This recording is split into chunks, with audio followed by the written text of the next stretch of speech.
Welcome to episode 76 of Checkpoint Chat. I caught you off guard That there. took me by surprise, yeah. I was busy reading stuff there. on my phone. It's like, what happened? I was watching you. I was like, let's see if I can get it. She's like, you even And now, surprised the now dogs. Paw Patrol's happening. Hey, Yeah, I definitely chose the right you time. didn't say I'm starting. Yeah. You didn't say you were starting. We going can't on? disturb you now. She's like, we're just going to get it out the way. Yeah. What episode are we on? 76. 76. The loud episode. Getting closer to 100. We went from intimate to loud. But look, the quality last week wasn't too bad. Wasn't the best. But we have two mics this week, so we're good. We sound like Barry White again. It's great. Barry White. Who's Barry White? You don't know Barry White? Is he a talk show host? Yes, let's go with that. 702? Yes, definitely. Barry White. 702. You don't know who Barry White? Who's Barry White? Barry Manilow. Barry's a Barry White. This doesn't help. Who's Barry Never mind. Mandalore? Wait, maybe I've got a Okay, you don't know either one. Barry Mandalore. Mandalorian. Yeah. Barry. I watched the first episode of that Barry yesterday. White. Is it good? Yeah, because now my DNS nonsense is kind of working with Disney Plus. So, yeah. Oh, you guys have been jumping through hoops. Yo, I've been jumping through hoops. Can't they just have it launch in South Yeah, Africa? no, I don't like that'd doing be the hoop jumping as the young You kids don't like to doing call the it. pirating either. No, I'm not the biggest fan of the Pirate Bay. See, the thing Yar. with the DNS service is like the quality is still a bit shit. Oh, yeah? So I'm making a concession there. God damn. But You don't know Barry this is White. Barry White. Oh, I know this song. Is this Barry White? This is Barry White. Everyone knows this song. Of course. You want to know fun facts about this song? What? That used to be, so my brother and I shared a room for years. Okay. That used to be my brother's alarm. That would drive me insane. You wake up feeling very sexy though. For how many years was it? Is long? I don't know. It was a long time. And let me tell you, my brother, heavy sleeper. Oh really? Alarms don't get snoozed very quickly. Oh really? I'm kind of the same. It drives Shani absolutely crazy. Oh well, it's not the fact that I don't snooze it quickly. It's the fact that I snooze it at all. A lot. Oh, Yeah. you do it a lot. Because once she's awake, she's awake. Me, I'll snooze that thing like 4 or 5 Shit, times. between Lenska and I, we'll snooze millions of alarms. Like, just 5 more minutes. Exactly. Just exactly. 5 more. Shit, gotta get up. Just 5 more minutes. Just 5 more minutes. Oh my god, I'm It's late. fine. Might I'll as well. rush. Just 5 more minutes. Yeah, exactly. It's weird how snooze a your lot, brain yeah. just, in that moment, makes up all these great excuses for you. It's like Yeah, it's you'll true. be fine. The night before, I'll be like, I'm definitely gonna get up tomorrow morning and I'm gonna run 10 Ks. And it's the middle of winter. And then that next morning, I'm like, it's so cold outside. I don't need I to could run sleep. today. I could always just run an extra 5 Ks this weekend. Yeah, that'll work. Okay, That'll sleep. work. And then the weekend, it's the same thing. I don't need to run that far this weekend. I could do it on during the week. And it just rinse and repeat forever. And it's like you can't stop it because it's like you're in a weak state. Your brain's in a weak state. well, Susceptible to suggestion. related but unrelated. That's why summer is a lot easier. It's so much way easier getting out of bed. And it's like light. It's light. It's warm. I literally like throw the blanket up off and I stand. I'm like, I'm fine. It's good. And Lenska's like, 5 more minutes. 5 more minutes. Okay. Back to bed. Yeah, I'm sure your cats wake you up earlier now. Oh in summer my as well. god, those cats! Those cats are little assholes. Let me tell you. I've told this story many times of Lupin just tapping me on the nose. Like, Yeah, hey. on your bed. He wake up. meows. Hey. He goes, meow, taps me on the nose. I open my eyes. He looks at me. It's like, hey, you awake. I'm like, why are you like this? Close my eyes. And he's like, no. Taps my nose again. I'm like, no. Does he pour it softly? Like, Yeah, it's really man. just like a hello. That's why there's a spray bottle. Universal next to your bed, like, anti-bad behavior spray bottle. Yeah, I do keep it next to my bed. And it's funny because him and Luna know it so well now. I don't even have to spray. I just pull it out. They're like, oh shit. They run out the room. And then do they come back like cautiously? They do. Like a few minutes later, like, he won't do it again. Surely. Pull it out. Oh shit. I'm very hungry. Like, you assholes. And I fed you like 5 minutes Luna's ago. already like pretty big, so She's lost a bit of weight. I've been very strict with her food, but she's still very round. Lupin's looking pretty good. He's a slender boy. He's a slender He's a black modal. beauty. Yeah. He's on the cover of Playgirl coming out next month. Of Play Cat. Not GQ, CQ. Cat, CQ. Cat Choir. Wow. What does I've GQ stand for? Guys, Questions? I don't Yeah. know. I have no questions. idea. Cat questions. On today's this month's Let's episode, Google what Meow. GQ means. GQ, damn. This is the information our listeners crave. They don't know it. GQ. Is an international monthly men's But I want to magazine know. based in New York City and founded in 1901. No, 1931. Damn. 1931. Holy crap. GQ, formerly Gentleman's Quarterly. Gentleman's That's what it is. Quarterly. So we could get Cat's Quarterly going. Cat's Quarterly. Yeah. Written by Lupin Maximus. Is that his surname? No. I thought it was Figuera. I thought he adopted your name. He's probably a Figuera. Figuera-Tweedy. Because he's been adopted. You and Lenska didn't adopt each other's surnames, right? No. You didn't hyphenate either, so you just kept surnames. Nice. I'm a Must be Figuera, confusing she's a to some Tweedy. people. No, So is you're it? like, huh, okay. It's been funny though, because a lot of people are like, oh, Mrs. Figuera. She's like, no. No, wrong. Miss Tweedy. It's like, what, you got divorced You already? got It's divorced? like, No. I don't know. A lot of people can be hung up on it, but my thing is, like, I have nothing against people taking surnames or keeping their surnames. Yeah. But if my sister, for example, were to be like, I really like being a Figuera, I'm going to keep my surname. I'm like, yeah. Like, I like being a Figuera. I'm not changing my surname. Exactly. So, It's also like fucking admin, man. yeah, You that have to go too. through like the admin Shit. of changing your name This- and The last 2 weeks, I had to go about getting a marriage, an unabridged and abridged marriage certificate because we Is haven't this done your, that. your journeys to Home Affairs for 6. I went to Home Affairs 6 times in the last 8 days of this. Well, 8 days of the last 2 weeks. I would not be a happy person. God damn, it was hell. Which one did you go to? The one in Randburg. That's Day far. one, I go. I'm like, I'm gonna do the early thing. I'm gonna queue early, get there early. I do it. They open the gates. The system is offline. Of course.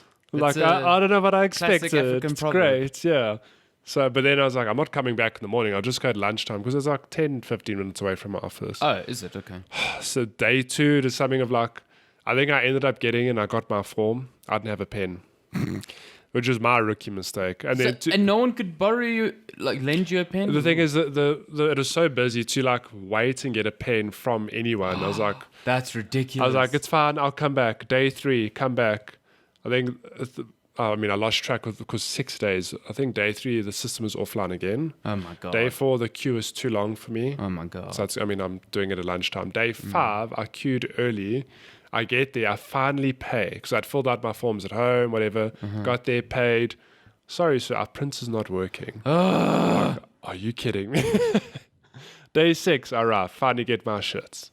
6 times. So the reason I got to the story though is that Lenska and I were worried because we've heard horror stories of people rocking up at Home Affairs, getting their marriage certificates, and then their surnames have changed, even though they haven't. they Like, just even though on the assume. register you're like, no, I want to keep my name, and it's like, we were like, Lenska Figuera? No, she's got her surname. She's got her surname. Yeah. Okay, good. So that So at that least crisis that's 6 times averted. after you don't have to go back and be Holy like, shit. hey, this Can is I tell wrong. you, I was like, besides the admin of having to get a change, like, I don't want to come back. Yeah, I don't want to go back there and be like, you got it all wrong. This is incorrect information. At that Oh my point, God. I'd be like, you know what? You can just keep my name. I'll change to Tweedy. It's fine. Yeah, I'll change to it. Jeez, Zach. Oh, that's good. That's Home Affairs. It's hell. That's Home Affairs. This is Checkpoint Chat. This is Checkpoint We Affairs. talk about video games. Video games you can play while in a line at Home Affairs if you took your Switch. Fucking rookie mistake. I should have taken my Switch, but I don't know. I feel a bit weird, like standing out in the sun playing my Switch. Oh, it's like a queue outside. Yeah, it's like if I was sitting down, yeah, sure, Fuck that's that cool. noise. No, no. So it's just one of those. Yeah. It's sure. We both had busy weeks, so I don't think we both got to playing Played much. bits and bobs. Bits of and stuff. bobs here and there. What you been playing? I didn't play Ring Fit because as you can hear, I'm a bit under the weather. I don't think people can hear you. Hiding it pretty well. Really? Whenever Yeah. I hear myself recorded, I'm like, yeah, I can hear. He's all, I like, watch my stuffed up. streams this week. I was like, yeah, I can hear. That something's not quite I don't know. 100%. Yes, I didn't play Ring Fit. Played a bunch more of Ultimate Alliance 3. I think I'm really close to finishing that game. Really? Because I've Jeff did say it's not super long. yeah, I mean, I think if you're looking for longevity, you can finish the main campaign and then like grind through Infinity Trials. There's little. Infinity Trials. I didn't talk about that. I don't think it's basically like think about how in Diablo you'll essentially just do runs of previous bosses or parts of levels. Sort of like the Nephilim rip. Yeah. Like Okay. so, it's kind of like that, but not really. It's just set challenges that you basically refighting bosses. Okay. And you get rewarded based on if you beat the boss in under 5 minutes, or if you did X amounts of damage in a certain amount of time. It's like over and above content. So Okay. like there's that to do as well. But I'm going to probably just get to the main campaign because I'm dying to move on to Luigi's Mansion 3. And then after Luigi's Mansion, Pokemon. Yes. I've got them all lined up, ready to go. Those are good games. But then on PlayStation last weekend, I played a lot of Death Stranding. So when I think about it, I'm like, I'm 22 hours in now, like 22 hours in, not even halfway. Well, that's around half my playtime. Mine was like 46 hours. How many side quests did you do? I ended up, by the time I got to where you are, like chapter 5, I stopped doing that. So I haven't done like any side. I've done maybe like 1 or 2. I think I did like 1 or 2 because they were on the way to remain objective. Yeah, I was just going to say, it's not so much side quests as much as, I'm going that way anyway. I'll do it. Yeah. I'll take these packages. Yeah. And it actually worked out because where you are now, you're in a mountainous area. And you get the little exoskeleton things. You get a new one. Game changer. Yeah, you get a new one that is equipped for mountain climbing. Ooh. And I did a side quest and immediately got the level 3 version. I was like, oh, thank fucking God. Jeez. Yeah. So that would recommend. Yeah, the more I play the game, the more I enjoy it. It's such a weird one though, because when you pitch it to people, and the pitch is you're a band delivering packages. You're FedEx man. And you're like, okay, that doesn't sound fun at all. FedEx man delivering the future internet to people. But the way they've laid the game out, so story aside, just progression, you're always like slowly unlocking better stuff, and you always have a little bit more, and it's just satisfying. Like the moments I got. Like my power armor, and I could carry more. I was like, yes. That is, to me, that was like the game changer. I was like, this is because that's what, like 4 or 5 hours in, maybe. Oh, I only got it around 8. Oh, wait, I speak rubbish. Right? It is about 9 hours. But the moment you get that, it's like just to the point where you're like, I'm so tired of walking around everywhere. And then it's like, wait, I can carry more and I can run faster. I can run fast. I can seldom not fall over. Yeah, it's a big game changer. I got vehicles now. It's a good time. It's a weird game, but I'm enjoying it. Have you fought some mules? Yeah, fighting, before you get any real gear, fighting mules is such a pain. Even just going through the areas can be like... You just button mashing. If they do encounter you and they come at you one at a time, you're actually fine. But I've had times... There's one part of the game... Actually, it was at the start of... I think it's the start of chapter 3 where it's sort of the game opens up, right? Yes, yeah. So there's the first mule camp there. And for some reason, I kept like... Well, dying. You don't die, but they sort You of... actually died? No, yeah, they actually got me down twice. Wow. Yeah, because I just got swarmed. And I was like, oh, F this game. But they don't kill you. You end up... Repatriating. No, you don't do all that. You go unconscious. Because they can't kill you because you're going to cause some shit. You know? Oh, okay. So... Void out. You cause a void out. So you end up just being knocked unconscious. And you sort of wake up on the outskirts of the camp. And all your gear that you have that they've wanted is just in the middle of the camp. Oh, for fuck's sake. So you have to go get it, So it's so funny because then like it happened to me twice. And then the third time I was like, I was being impatient. Like, honestly, it's just me trying to run through. And I was like, let me just take my time.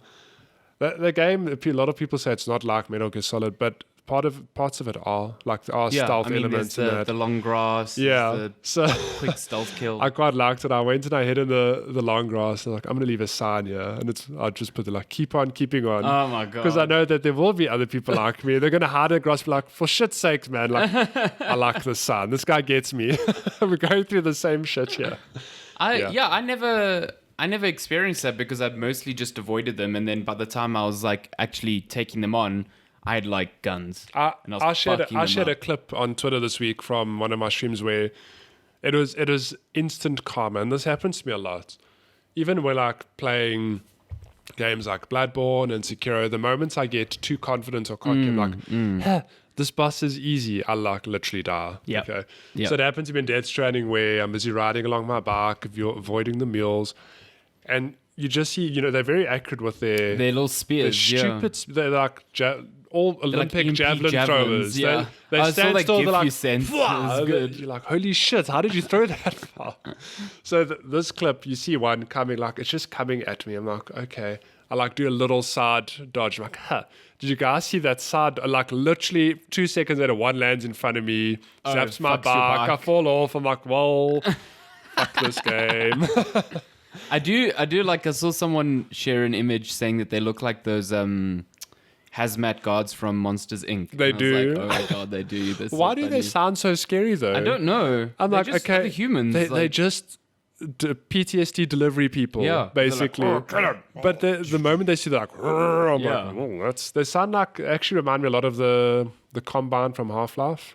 Think about it. That sound, I'm like, why do they sound like? Oh, they those just weird like that scratchy calls. yeah. Like you guys are just in hazmat suits. God, what the hell? So I never, at the end of the game, well, okay, so I only tried it at the end of the game because I was mostly curious, and also I had no non-lethal weaponry, and I couldn't give a fuck at that point. So I went into a mule camp and I fucked them up. Like I had an actual gun, I killed all of them. And What? for every person you kill, BB gets like super distressed. So BB went into autotoxemia yeah. or whatever. But I thought immediately as I killed them, a void out would happen. What happened? So a void out is basically in Death Stranding. If you die, your body turns into like a nuclear bomb, essentially. Kojima. Yeah, Kojima. So I destroyed this place. You actually killed them. Yeah, nothing happened. I thought the game would punish you because the moment you get actual weapons, It warns Die you. Hardman's like, hey, just remember, don't use lethal weapons against these people. Yes. So my immediate thing I is, thought that as well. you're a madman actually going against. I was just like, that's why I didn't for the longest time, because I just assumed, I was like, okay, this will cause a void out. This will probably be a bad thing. Yeah. So I was like, oh, nothing happens. And then I started wondering, oh, does that mean nothing happens when I die? But then I saw a stream and someone, as Norman Reedus died, and Norman Reedus is a repatriate, so you can come back alive. Great conceit for the game. Kojima. But when he came back alive, he was at a different place. And when he went back to where he died, there was a crater. So I'm like, so it does happen. Oh, but there was an actual crater? Yeah. That's interesting. So I'm like, who was it? I think it was Jeff Gertzman on the Bombcast. He said he was by I can't remember. He was by the incinerator and he died there. And when he came back, there wasn't only a crater, but it had like formed a crater-shaped cut into the incinerator. Wow. And like the building, you could see pipes like Yeah. sheared and cut. Like there was so much detail in that. So it happens, and I'm like, I killed a camp of like 20 mules. Yeah. That map must have gone nuclear. Like, That's what yeah. happened? Like, so That's I don't amazing. know. I don't know. Maybe at the point of the game, it was just like, we're not going to do this now. There was one. So I'm surprised you don't get punished because there's a part of the game. Right at the beginning. No, it's sort of towards the end of chapter 3 where you're delivering a package. You Yes, I'm not going to yes. spoil it, but you get a package from someone, like deliver it to the city. Whatever. And I walked into the city and I actually got a game over screen. Because it was like, oh no. Oh, did you? Yeah, maybe I'll talk to you after because I don't want to spoil it. So you walked in and got a game. It should have warned you way before then what was happening. Interesting. Probably, but we'll talk about it after. I do like the end to that mission, like how you get rid of that package. Yeah, a it's good really time. cool. Yeah. So I was like, okay, if that happens, I'm shocked that you killing a mule isn't like, whoa, what are you doing? Like, game over, start again. It is funny though that Kojima said, "Oh, Death Stranding's going to have no game overs," and No, I think they are. in my whole time I died once, but I got many game overs because I wrecked cargo that was required for it. So it's like cargo destroyed, game over. And I You're was like, no. this is a fucking game over screen. What are you talking about? Oh my Can't gosh. repatriate that cargo. What was I going to say? Yeah, that's ridiculous. But you're it's at a gone point for now me. where you're enjoying it. Oh yeah, no, look, I've enjoyed the whole thing. Even the first 2 hours, I was weird. Like the only way I've explained it to people, it's weird, but it's compelling. Like I'm curious to see what happens, and there's something stupidly satisfying about like you carry your cargo, then you deliver it. Yeah, And it you does go get through this satisfying loop. Yeah. post mission screen, and you're just like skipping through, and it's just like tick tick. There's tick, so tick. much information on the And it's like screens. Oh my you've ranked God. up. You're now this. And I'm like, yeah, that's I don't even cool. know. At one point, I was just like clicking. I was like, I don't know what's going on anymore. Like, I'm just I- getting S's and I'm happy. Yeah, I only pause there to see my total game time because it shows you there. Yes. And I mean, it's actually the one screen's cool. Gives you a breakdown of like how long you've been playing, how far you've walked, the total cargo you've delivered, like X amount of I kilograms. don't know if you're there yet, but soon you'll unlock. Yeah, the game's still introducing new mechanics to you at this point. Don't do it. Soon you unlock priority deliveries. I've got You've got that, that. yeah. So like you can take on stricter requirements for a delivery for more rewards. And like especially the You ones mean more that likes? especially the ones that are you can use that cloth there. Matty just spilled all this water. I was about to take my shirt off and wipe it. No, I'm kidding. If you complete ones that are like time sensitive, like really quickly, you'll get a different type of S ranking called legendary or something. No? And those are stored like you can see. You'll have this like metric where it's like how many legendary S ranks did you get? And by wow. the end of the game, I had like 14. But Jeez, apparently, there's a rank even above that, and I never got one of those. Yeah. How you got to plan your routes super well. to Yeah, get you got those. because She's that like, planning route shit is it's nonsense. Like, how well did you stick to this route? We're gonna check from a bird's eye view. It's like I can't fly. Okay. Have you seen the fucking mountains? I have to go for the around. most part, I beeline my way straight anyway. Yeah. I'm like, I'm walking. But man, in the mountainous walk region, around. it's like, man, you deviated. It's like, yeah, duh. Yeah. I can't scale that thing. Like So you don't unlock a helicopter. Oh my god! Spoilers. zip lines, though. Zip lines. Best I'm invention about in that game. to start using them. So, yeah. So good. So that's my Death Stranding update. I am enjoying it though. How weird do the zip lines look? They look like a goal from an American football game. I saw one and I had no idea what it was. Like in the they're distance, I was huge. like, "What the hell is that?" Yeah. And even before I saw that, I remember seeing you can put like request sounds. Oh yes. I saw one for that. I was like, "What the hell is that?" It's man, it changes the game. So I'll I see love it. when I get there. I love just when there's a network of zip lines, you just like, zzz, zoop. you're just like zipping everywhere, and you like that's how I was making these like fast deliveries. There's one that's like 20-minute time limit, and I did it in 90 seconds because What? I just had a zip line network like, that whoop, went straight there. It was friggin' awesome. And you still didn't get that above legendary. Yeah, that's why I was like, what the hell? Like, how do I get this? You What got to do I need teleport. do? Pull a fragile and just teleport. Yeah, with her umbrella, not umbrella. Umbrella. Yeah. Not umbrella. Has she said her dumb line yet? Yeah. Yeah, it's dumb, Yes, huh? it's It's real fucking dumb. I'm fragile. But not But that I'm not fragile. that fragile. Oh, for fuck's sake, get out of Cue here. the slow mo cinematic. And she cries and eats a little floating worm. Whatever this. I must say, I like her character a lot. I just love how in the beginning of the game, she's always just like She's trying to fucking, like, feed you. spying on Norman Reedus, trying to feed him worms. She's definitely Portuguese. Oh, She's yeah. like, are you hungry? Yeah. Portuguese You're not, mom. are you not hungry? Do you want? You vegetarian? Oh, here's a crybaby.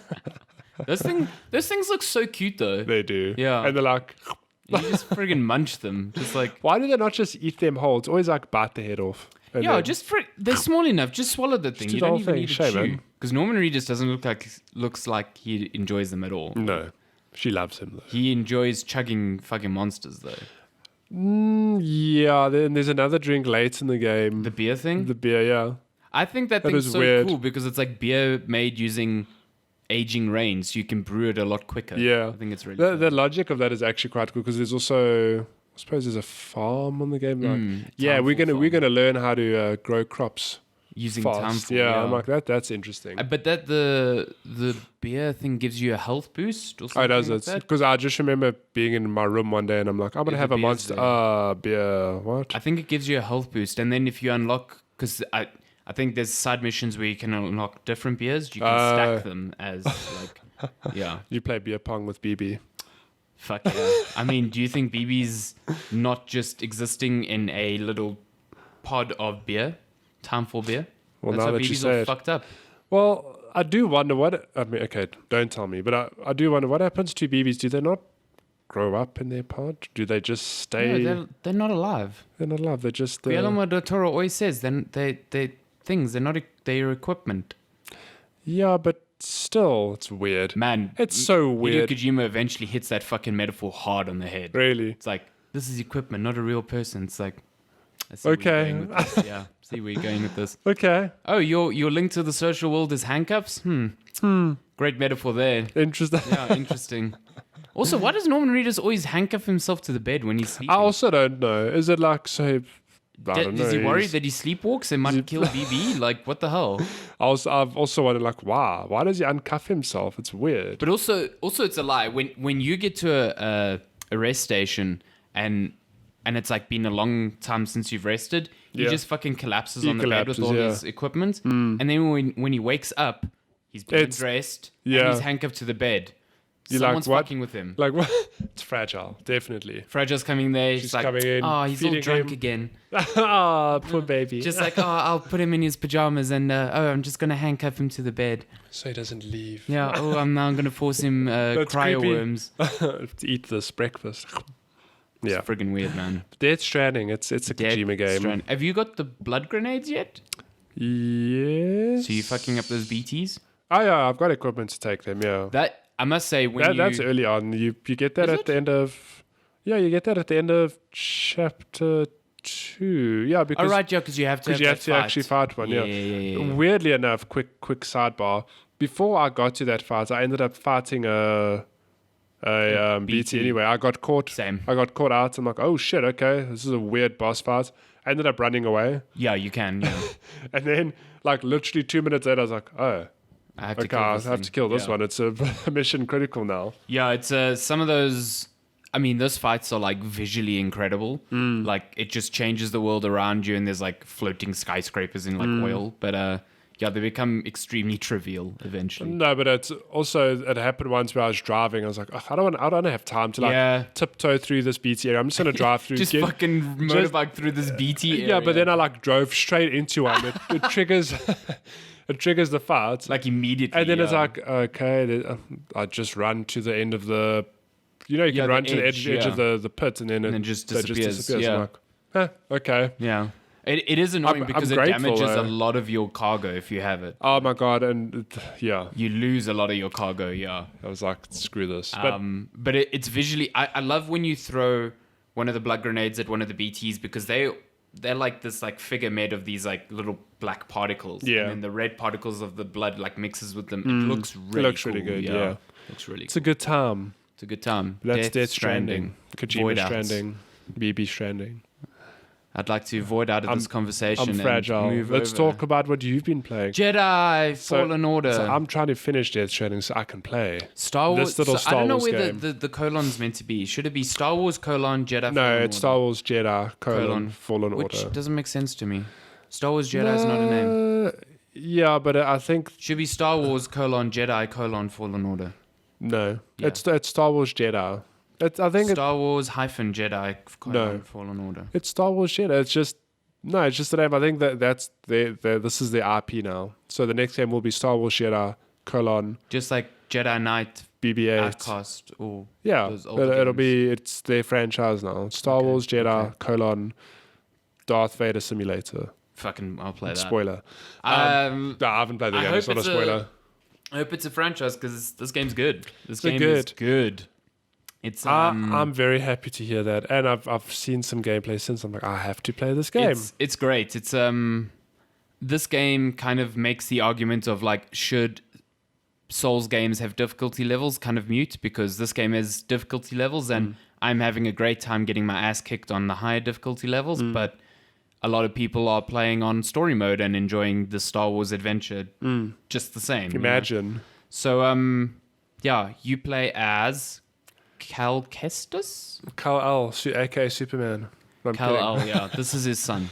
Oh, wow. Yeah. Who knew? Powers, DC teamed up with Marvel. And he's the game takes place after the Order 66 thing in Revenge of the Sith. Give us your best Emperor. Execute Order 66. Do it.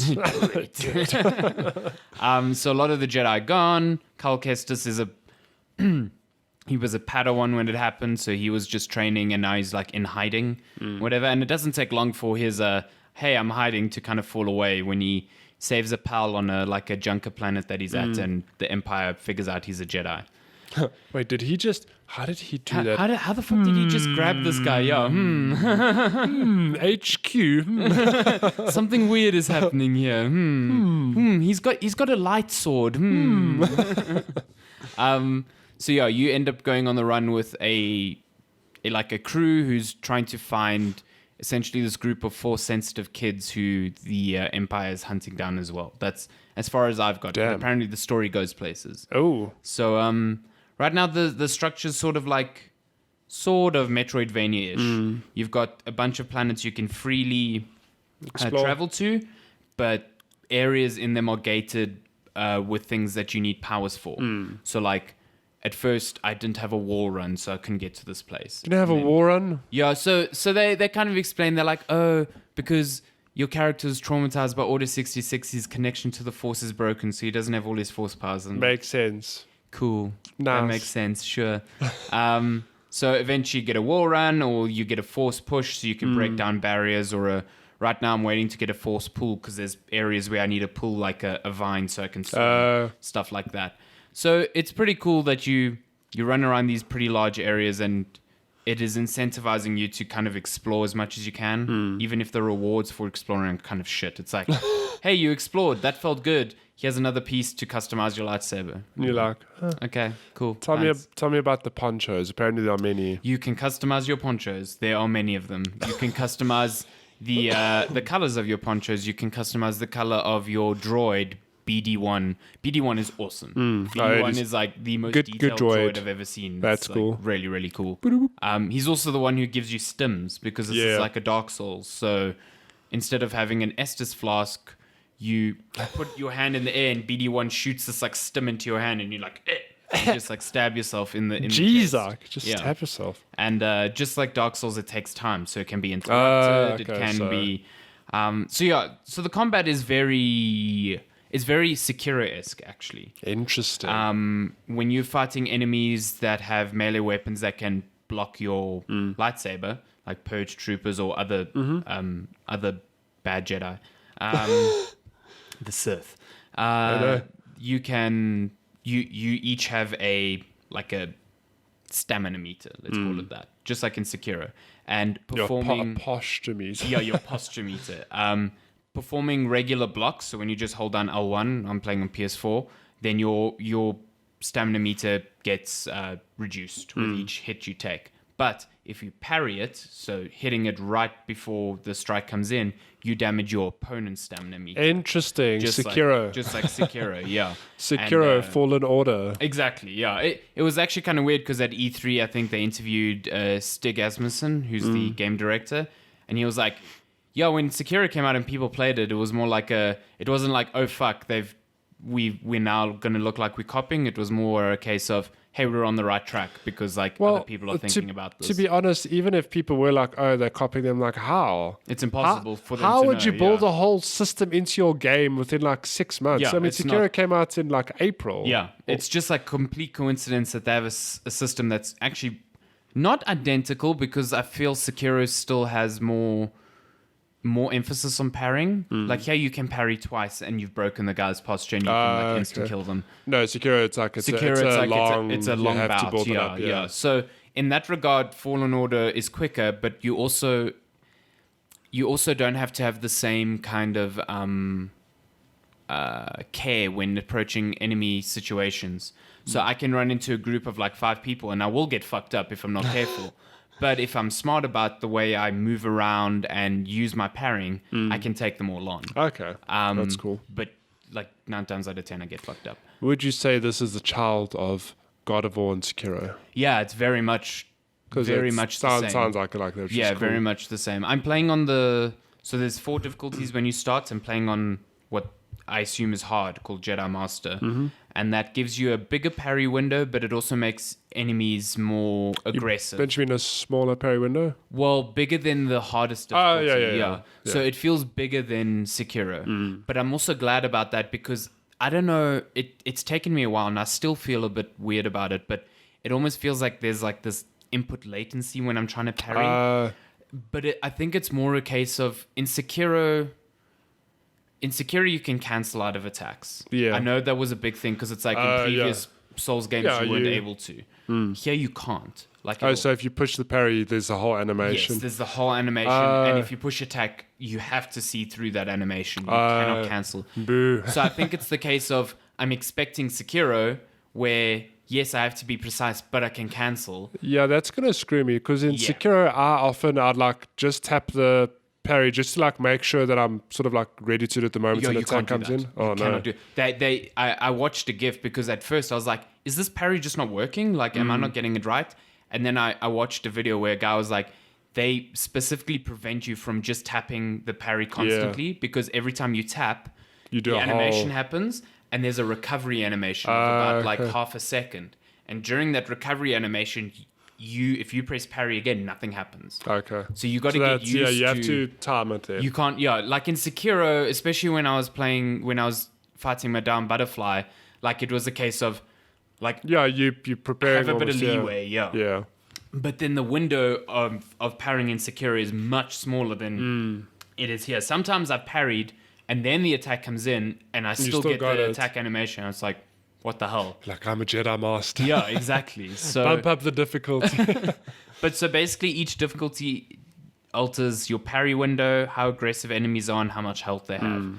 So I feel like on hard, I'm coping with the weirdness of the parry enough that the game still feels difficult. It still feels challenging, but also incredibly satisfying. Yeah. Like when I fight a purge trooper who are pretty difficult, if you're fighting a purge trooper and there's other enemies around you, it's going to be hard. Oh damn. And when I fight them one-on-one, it feels challenging and fun. But then you also have force powers where it's like, stormtroopers are funny because it's like, in groups they can kill you, but they're also like one-hit kills because of They're like course they cannon are. fodder, yeah. Yeah, but it's really fun because to deflect a blaster shot, you have to parry correctly. Yeah. You can't just like hold down block, which is satisfying because it's like, oh, I actually redirected this blaster thing. Or like when they shoot a rocket at me, I can use force push to throw it back at them, and that just feels great. Like, Yeah. And now that I've got a force push, I can push people off cliffs, and So so it's like this power fantasy mixed with much harder combat than Star Wars has ever been used to. that's cool. It's a good time. I think I'm gonna when I do get to playing it, I'm gonna play on the hardest difficulty. Good So luck. how that goes. Enjoy that. Because I think it is. I've seen some challenging. gifs and I've seen a couple of streams. It looks hard. But man, when you get that flow down, the animation flow is just beautiful. Like it looks like a proper fight. The thing is, it's the same with any game. Like if I think of Bloodborne and Sekiro, and even God of War. Bloodborne and Sekiro, there's no difficulty, but it's the same thing. If you play enough, eventually it clicks. You Yeah. understand the Yeah. system. God of War was the same thing. I started on, I think it was the hardest difficulty, And that's hard. and eh? God of War it's got hard. But the thing is, like the first 3-4 hours, I was like really hitting my head against the wall, going, "Oh my god, like I should just lower the difficulty." But being the stubborn guy, I eventually pushed through it, and then like the system clicks, and you understand how it works. So I imagine it will be the same. Yeah, I with this, think so. Especially when you get over the weird animation. Yeah, that's timing. gonna screw me a lot. Yeah, I think it screwed me because I played Sekiro earlier this year, and like I just got used to how fast I could parry there. Related, unrelated, in Death Stranding, how long did it take you to get used to holding X to get out of your post mission I was screens? still fucking forgetting it by the end of the game. Like, do you know how long it took me when you get to those player structures, and it's like press option to open the options hold, menu. yeah, but it's I like didn't realize it meant hold because I didn't know what that icon was. yeah, Like, no, but it happens where it's like, okay, get your loadout here. I'm like, cool, I'm ready. Push X. It's like you'll say what changes will be unsaved. I'm like, no, but I've got to hold X. Yeah. Now I know, I've learned, but it took me a good like 8 to 10 hours before I was like, oh, like for it's goodness good that sake. they have that option, Yeah. the difference, but it's never communicated correctly. Yeah, well, so- at least not for me. I never got used to it. So I know with the parry, it's going to be a thing of I'm used to Sekiro. I'm going to be tapping, and I'm like, oh, no, I have to be purposeful. But I'm digging it. Like I like hopping between planets, and I like hopping. There's definitely a case of I went to one planet early in the game, and then it's like I'm not ready for this. You not. know, Even though you're not, the upgrades that you get for like skill points and XP aren't giving you more damage. It's like I do not understand the game well enough to be To go here. there, Yeah. Because like it's got the Dark Souls thing where you earn experience, and if you die, you go back to your last meditation point, which is like your fireplaces. Yeah. And all the enemies respawn.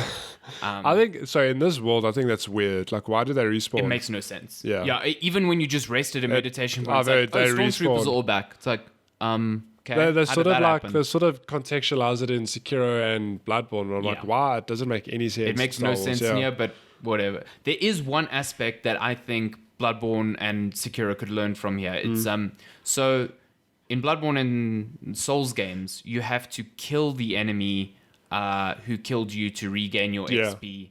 And even then, you only regain your XP. Here, and I think it's a much better system, the enemy that killed you glows, and as soon as you get a hit on them, your XP is restored and your health is restored. So not just stims. So if you've used stims, those don't get restored. But if you're low on health. So to me, it feels like I got stuck a lot at this first purge trooper that I was fighting. So whenever I got to them, as soon as firstly, I had to hit them. And that's hard with them because they block a lot of your attacks. You have to actually get a hit, not a blocked hit. But as soon as I got a hit on them, it was like, okay, we're on even footing now. We can have this fight. Let's redo this. It's not like, oh, I'm getting to you and I'm basically dead. So it doesn't feel like a fair fight. You know what I mean? It feels like, oh, you're taking on the person who killed you on even footing and like just try again. Yeah. I love it. I think it's a great system. I don't feel like I lose a lot of XP when I die because the XP you get is pretty generous anyway. Yeah. So it's never like I've often died and lost, my XP because I never reached the same enemy, and I've never been like, oh damn, it's always been. What is the currency? So in like Bloodborne, you get souls. It's just XP. It's midichlorians. Come on. Yeah, it's midichlorians. Yeah, it has to be. I know I have my 10,000 midichlorians. How am I going to level up? I think, as far as I can tell, you only lose the XP towards the next level. Once you hit the next level, you get a skill point, and then that's like balanced automatically. That's how it would be. Yeah, it's not as detrimental dying as it is in like a Souls or a because you don't use that XP to buy items. You don't. It just bumps you up. Yeah, exactly, and you just unlock new moves. Or I suppose that's like a lot of games have it. So like Horizon Zero Dawn, it's you technically leveling up, but at the end of the day, you're getting like a little bit of extra health and a skill point. Yeah, you're getting a skill point. You're getting... Here, they do the security thing where you unlock new moves in combat. Okay. What this game does need is a training dummy like Sekiro has. Oh, to practice because your shit. I love that training dummy in Sekiro where I could just go there and practice parries for like an hour if I wanted to. Like, I wish I had that. Custom switch, yeah. Yeah, I wish I had that, Sekiro, good game. Sekiro is a good game. Game of the Year nominee. Jedi We'll get to that later. Jedi Fallen Order, good game. This is a weird thing though. I saw, was it on Twitter? Was it Frank Basil? He was saying it's weird that the Game Awards it's weird. A coincidence that Death Stranding comes out like a week before the the cutoff. Yeah. But then where does Jedi Fallen Order? Will that be next year, or is it just fall out of the window? It seems it missed the window, which is bullshit to me. Like complete. I'm like, it just makes no came sense. Out more or less the same time. It came out in the middle of November. Yeah. It came out like. How was that a cutoff for a Game of the Year? Like that makes no sense. We'll get to Game of the Year. Yeah, but like Super Smash is in. It came out last year, December. December, yeah. So I think it came out like after the Game Awards, even. So. That's weird, but we'll get there. But Jedi Fallen Order is good. It's a bit rough around the edges. What I've heard from people, it's like it takes a bit of everything, so it is a bit Metroidvania, a bit Sekiro, and it's good at those, but it's not like it's not the best. Not the best. It's like it's got Sekiro combat, but Sekiro still does it better. Yeah. And also I'm playing on the Pro, and performance is good on the Pro, but I've watched Digital Foundry, and apparently on the base consoles, it's a bit of a nightmare. Especially I've got a base console, so apparently I can it's fine on the PS4. Like it's rough here and there, but on the Xbox One original, like the S, it's fucking unplayable almost. Yeah. And I've heard there have been a few bugs as well. Yeah, I've seen a lot of bugs. I've fallen through the world. I've had enemies not react to me. I've got stuck in some geometry. I'm hoping by the time I played in a couple of weeks, I've had the game restore from sleep mode, and then there's no audio. What? So I had to start. Apparently, the game just does not like sleep mode at all. So the EA has recommended do not put your console into suspend. Like just restart. That's all I do. Which is all the time. Yeah, it's like fine, whatever. Well, they'll patch the load it. times are shit. That's don't the tell me problem. that. So I played Bloodborne when it came out, and this reminds me of that, like where the load times were like 40 seconds in between. And when you're dying a lot, that's really a pain. So I really hope they patch I played Bloodborne many years later. Oh yeah, what a wonderful experience! It's fixed. It was way better then. Yeah, no. So yeah, other than that, very good. I'm very excited to play it. I'm enjoying the game a bunch, and I'm glad that Respawn finally. I mean, it's been a while. EA's had this Star Wars license for almost their 10-year deal, Oh, yeah. and finally we have a good game. But Respawn are like the poster child for EA now. It's also not done in Frostbite. Yeah, I remember what engine is it? Unreal Engine 4, yeah. which is like all the other staggering games. to me. Yeah. It's just like, huh? It's weird. How does Respawn have the clout to get that right within EA? Well, with Titanfall 2 and Apex and now Star Wars, I think they have a lot of sway now. Yeah. I think EA can say, hey, do this, and they'll be like, no. No. Yeah. Use Frostbite. No, fam. Yeah, exactly. Yeah. Meanwhile, BioWare's going, but why? But why? us? We don't want to use the We don't want to use it Frostbite. either, please. Look, the Frostbite engine looks really good when it It works. does, but it seems like it was tailor-made for first-person shooters, and everything after that has just struggled. Like, Hey, FIFA 20 looks great. FIFA 20 looks really good, really good. Should we get to Game releases? There's not that many. We are. Shit! Imagine my mouse would work. We're looking at November we're not in 23rd December yet, yeah. to November 30th, I guess. Yes. Scroll. Look. Shots. Shot. November 23rd. Wow, there's like 4 games, maybe. Yes. Tell us. And of them, only one of them has a release date. The other 3 still don't have a release date. We read those last week. We've got a game called Weakless coming to PC and Xbox One. Mm-hmm. Weakless. I don't understand what does that mean. Does that mean you're weak or you're without weakness? Oh, shit. Like Dauntless, but weakless. Are you daunting or are you without daunt? Don't think daunt's a word. No, daunting. Daunting is a word, yeah. Weakless. Weakless. I am without weak. It's like what happens when you go through a year that doesn't have any weeks. It's weakless. This year was weakless. We've got another game called Still There coming to PC and Switch November. It just says November. We've got the Switch exclusive The Tourist, which That a Switch exclusive? Yeah. The Tourist. Tourist. Oh shit! It does, It's spelled 21st. weird though. Wait, it came out already. It's spelled TourYst. ST, yeah. I do believe that's tourist. Kotaku says the Tourist is a simple but endearing puzzle game on Switch. Wow. It's got these little cube things. Cube. Everyone's a cube thing. Cube. It looks good. I'm excited to play this. That Switch exclusive. Interesting. I think so. Oh, that Check looks it out. really That's cool. pretty cool, yeah. It's a little puzzle game. Yeah. It reminds me of Crossy Road. It's blocky like Minecraft, but it's Yeah. not Minecraft. Okay, that's Yeah, coming so out. That's It apparently is out. Yeah, that's apparently Okay. out. And then Head Snatchers coming to Switch as well. I need to see what They're out just snatching heads. Head Snatchers. Hide your wives, hide your kids. They come and snatch your They're heads. snatching heads out here. Wait, what is this? Head Snatchers. It's been on Steam since November. So what's it coming to now? Hold onto your head with Head Snatchers, a stupidly hectic up to 4-player local and online multiplayer party game where you snatch your friends' heads to come out victorious. Because let's face it, you'll do anything to win. Okay. Whoa, Ooh, one of the maps is on the a toilet. Oh, That looks like a fun party racing game. So wait, do you snatch the heads of your opponents and then throw them out? Maybe throw them, I don't know. Or just keep it. It's got mostly positive reviews on Steam, so you can change your heads. That's cute. Wow, that's cool. Great Okay, trying that head. looks fun. Yeah, I could play a party game of this ilk. This looks pretty neat. That looks really cool. Yeah, cool. Yeah. So that's all the games coming. Basically it, yeah. And then we've got December, Wow. so, yeah. So I know in December we've got Shovel Knight coming out. What's King it? of Cards. King of Cards. So good pal Noelle. She put out a tweet yesterday saying choose your top 10 of the decade. And putting my list together, I was like, yeah, I like Shovel Knight. Wait, that came out in 2015.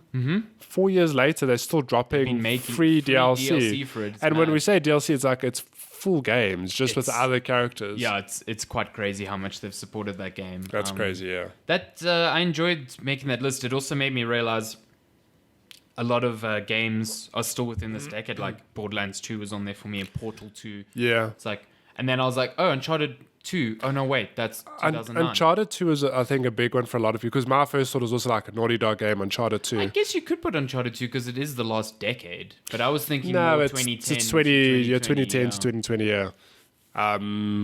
So yeah, I was like, A lot of people are like, damn, it just missed the window. But it was very surprising because it was like, you really had to sit and think, like, what came out the last decade? I went through a list because, like, everyone's like, oh, if you don't remember it, it didn't make an impact. It's like, That's not true. 10 years is a long time. I have bad forget memory. things. Yeah, I've got awful things. memory. So Yeah. your argument's invalid.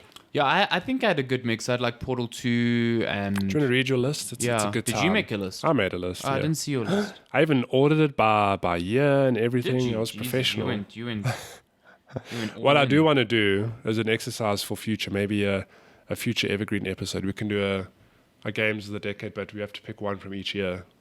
Ooh, I like that idea. I like that idea. So like a game of the year for each. So 2011, decade. this is my game of the year. Okay. 2012 is my game of the year. That's keen. I'm keen. Okay, so in order of release date for me, 2011, Portal 2. Hell yeah. 2013, The Last of Us. Okay. Oh, shit, yeah. 2013, Dota 2.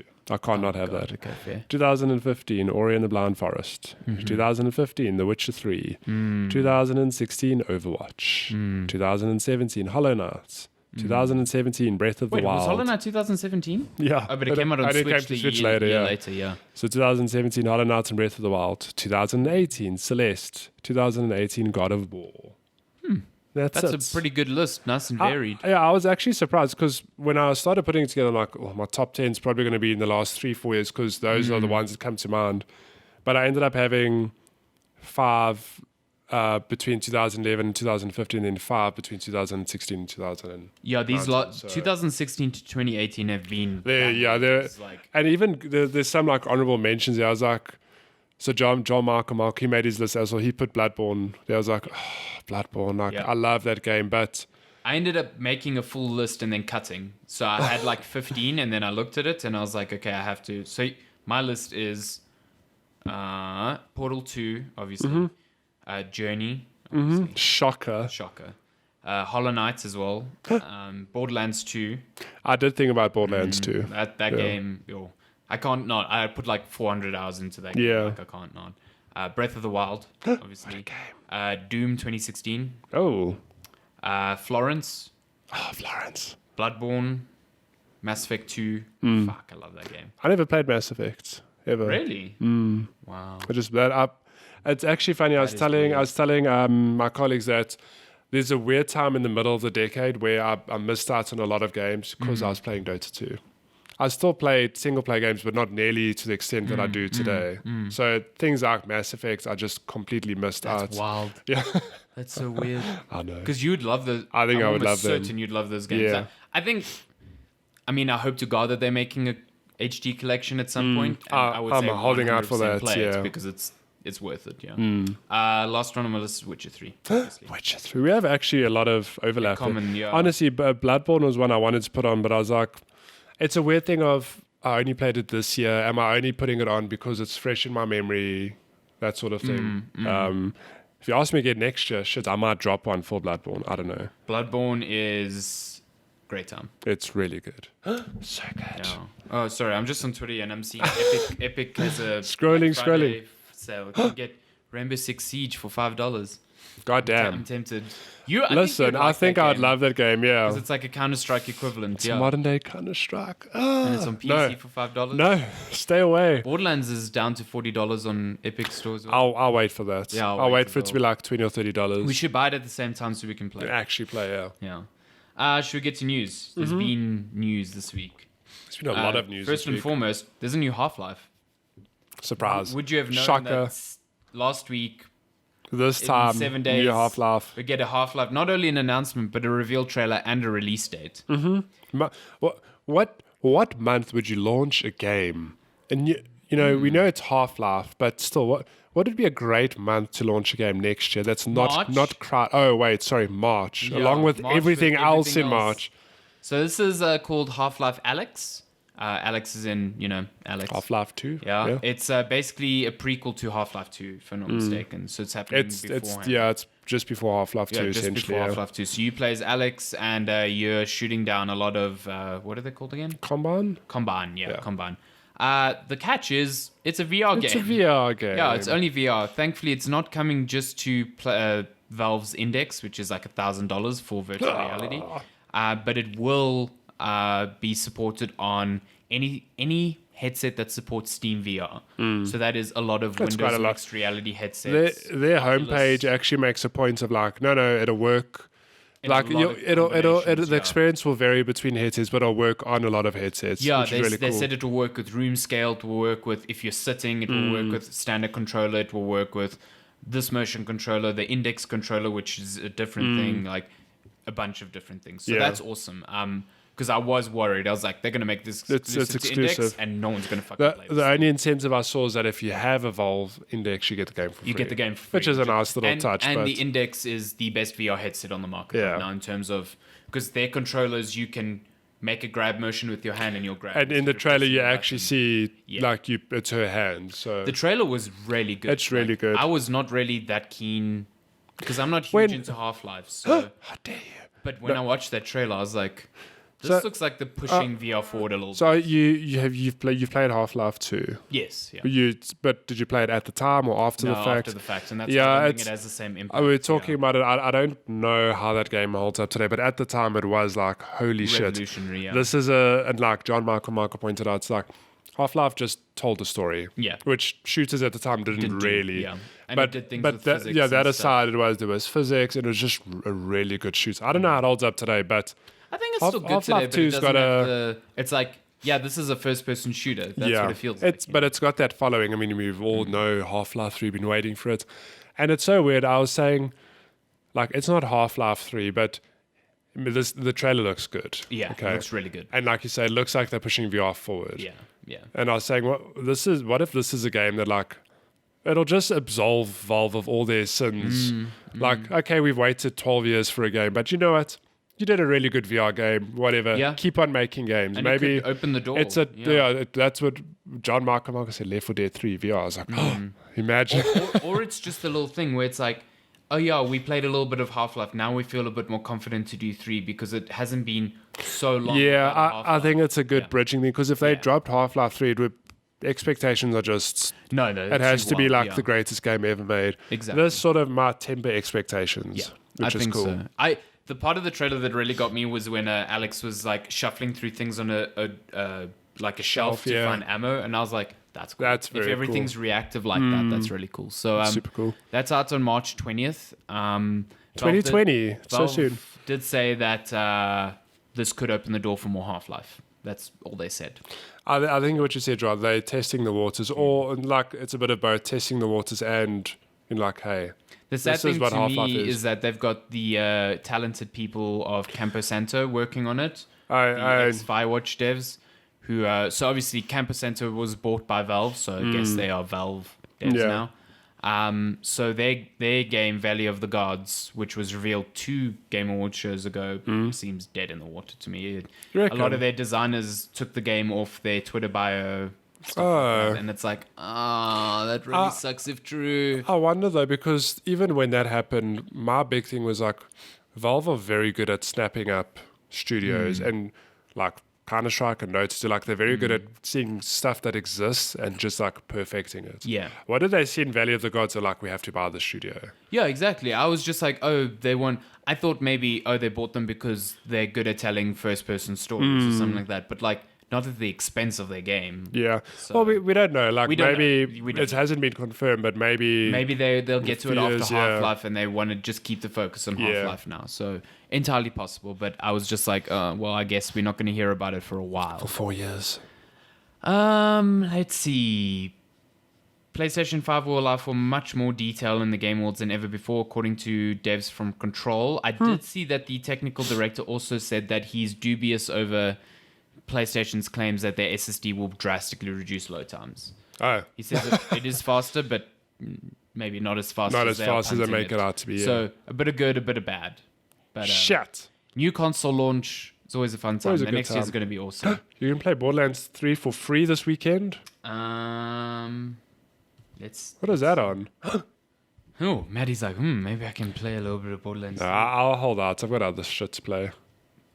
Borderlands 3 is free to play the whole weekend. If you've got nothing to do, you can grab the game on PS4 and Xbox One, not on PC. Well, by the time you hear this, the free play weekend's over. Sorry. Yeah. Sorry, guys. Report: Amazon's own cloud gaming service will launch in 2020. So Why? this week saw the launch of Stadia, if you can call it that. Yeah, I think the thing failure of Stadia. the thing that surprised me the most about Stadia was that the tech seems to work really well. Like, it seemed okay. There is that GIF going around of the guy pressing the space bar, looking to the camera, and by the time he looks to the camera, only then the character jumps, which is shitty. But like, he's also using a keyboard through a PC, which should be like, I'm not saying It should be. Yeah. it should work. Like, Yeah.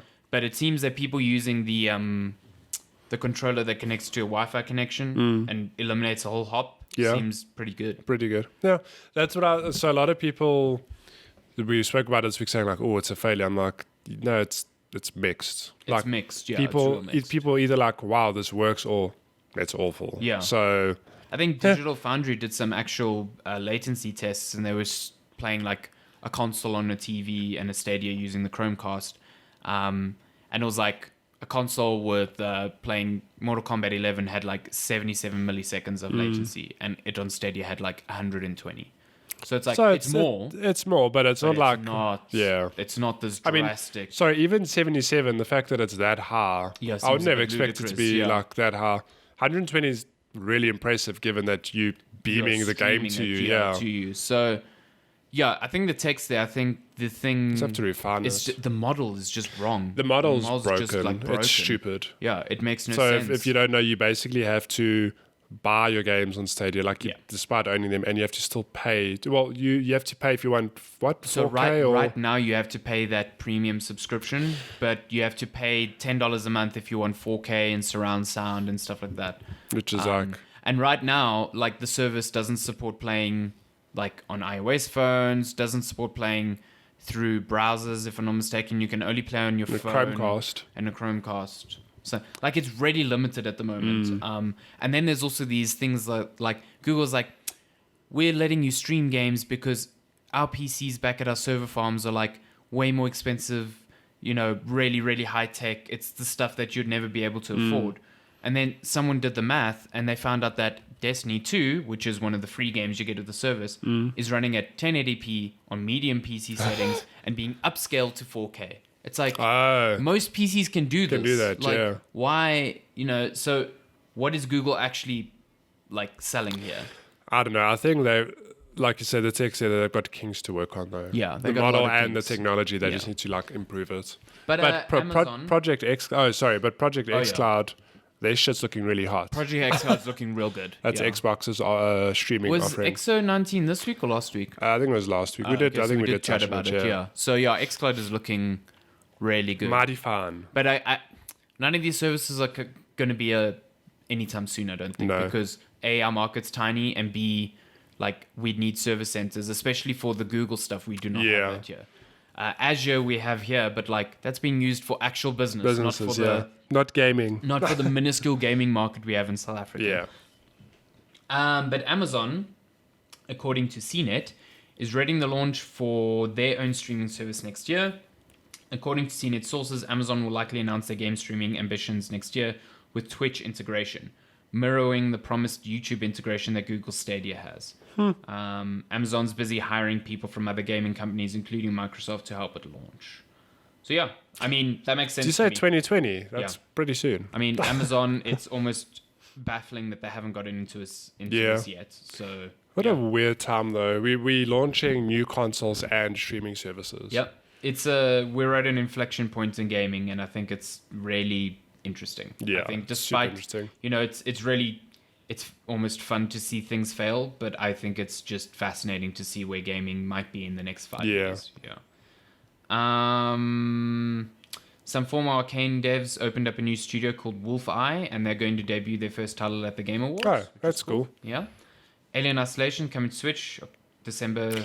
So I don't know why Darren went December 05 here. I don't know. Freaks me out. So yeah, here's another thing, like going back through, like, what games did I play this decade? Alien Isolation came out in 2015, It's a good game as well. but it doesn't feel like it came out that long ago. It actually, to me, I thought it came out earlier.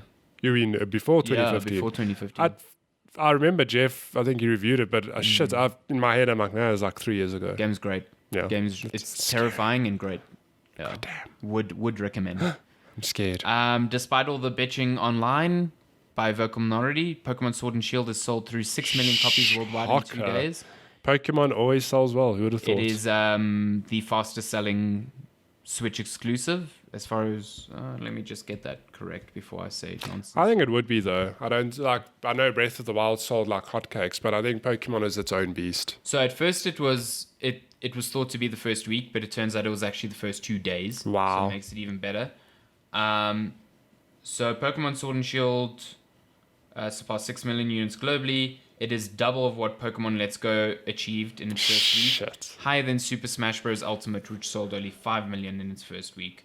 Only. only 5 million, yeah.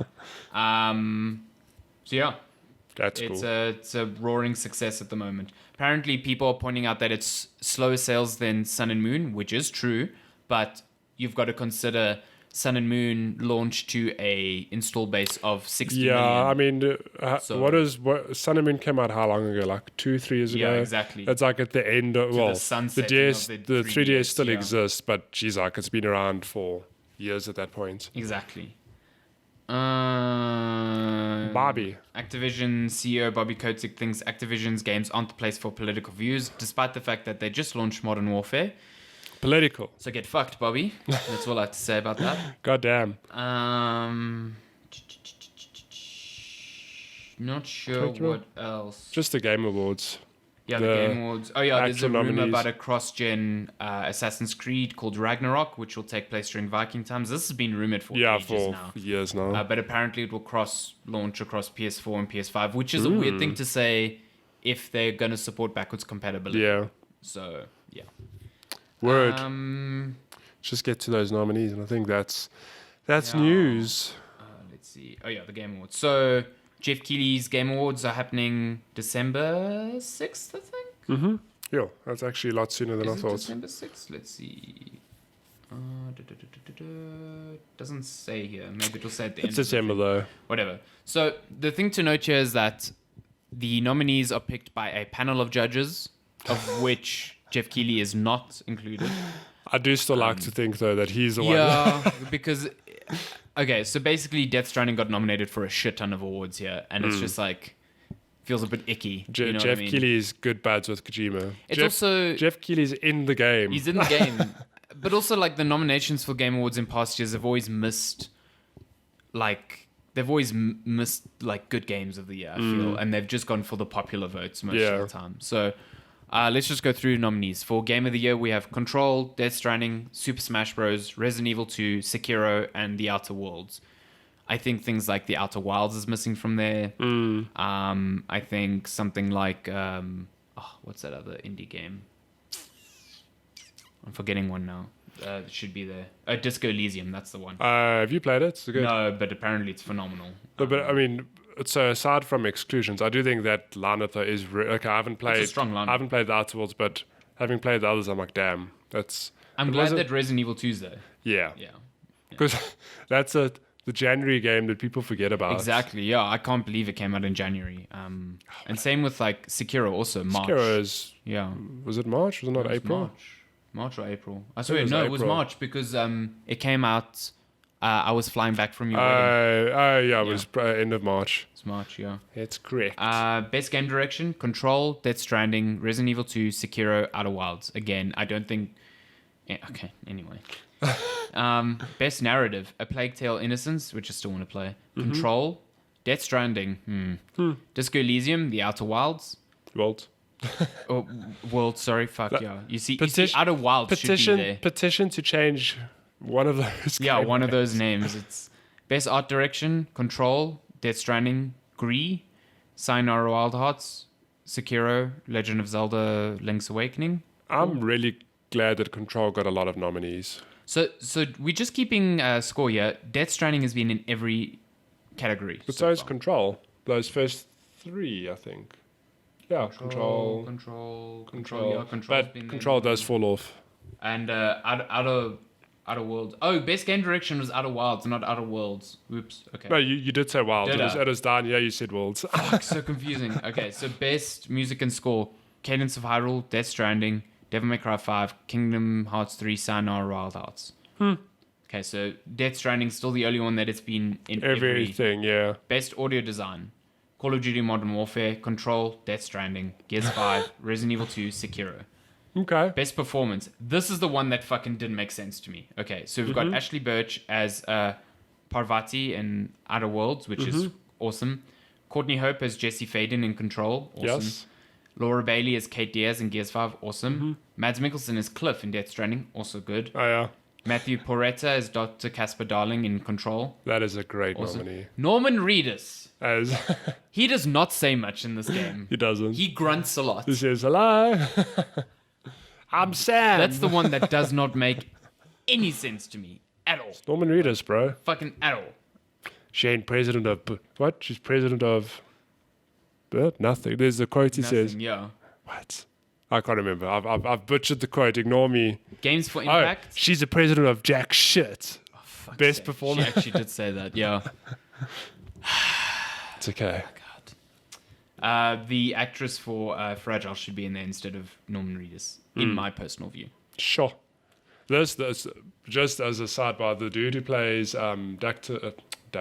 Casper Darling in Control. He's the actor He's for really Alan good. Wake as well. He's the Really? voice actor for Alan Wake, yeah. What? Okay, no. You're thinking of the director.